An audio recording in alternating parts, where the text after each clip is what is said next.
অনেক দিন হয়ে গেছে, কিন্তু এই 9 মাসে তো আমরা কোনো সংস্কারের টিকিটিও খুঁজে পাচ্ছি না।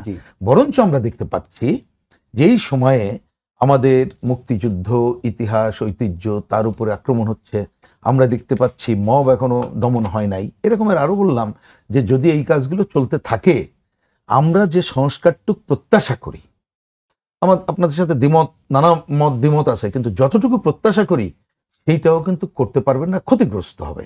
সবচেয়ে ক্ষতিগ্রস্ত হবে যদি অনেক বড় কাজে হাত দেন, তাহলে নির্বাচন বিলম্বিত হবে, এবং নির্বাচন বিলম্বিত হলে সেটা কিন্তু পুরো গণ অভ্যুত্থান তার আকাঙ্ক্ষাকে ক্ষতিগ্রস্ত করবে এবং নানা সংকটগুলো গড়ে উঠবে।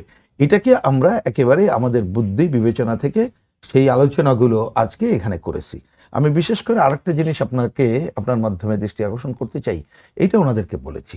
ধরুন, আমি অত বড় আলোচনায় যাচ্ছি না, সংবিধান নিয়ে যতটুকু ওনারা করেছেন আমাদের অনেক পয়েন্টে দ্বিমত ঘোরতরভাবে বলেছি যে 4 মূলনীতি, এই মুক্তিযুদ্ধ হঠাৎ করে হয় নাই, যে ধারাবাহিকতা হয়েছে ওইটার উপরে ভিত্তি করে আমরা গণতন্ত্র সুপ্রতিষ্ঠিত করতে পারিনি বলে 90-এর গণঅভ্যুত্থান করতে হয়েছে, 24-এ রক্তক্ষয়ী গণঅভ্যুত্থান করতে হয়েছে।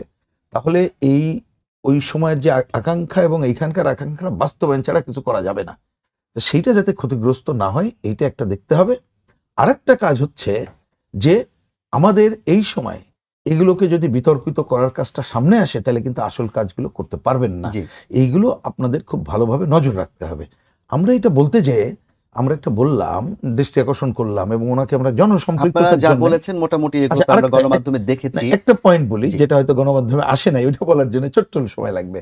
একটা বললাম যে নির্বাচন কমিশন সংস্কারের যে পুস্তিকা রচনা করেছেন তার মধ্যে অনেক ভালো ভালো কথা আছে, যেটা ভালো নির্বাচনের জন্য ঐক্যমত্য হওয়া দরকার। ধরুন, টাকার খেলা কিভাবে বন্ধ হবে, কিন্তু ওইখানে কিন্তু গতবারের থেকে টাকার পরিমাণ বাড়ানো হয়েছে। আমি জানি না, দেখবেন যে এটা কিন্তু আলোচনায় আসছে না। তা আমরা বললাম যে এরকম আরো উদাহরণ দিয়ে বললাম, এটা আমি নেগেটিভ বললাম, পজিটিভ আছে।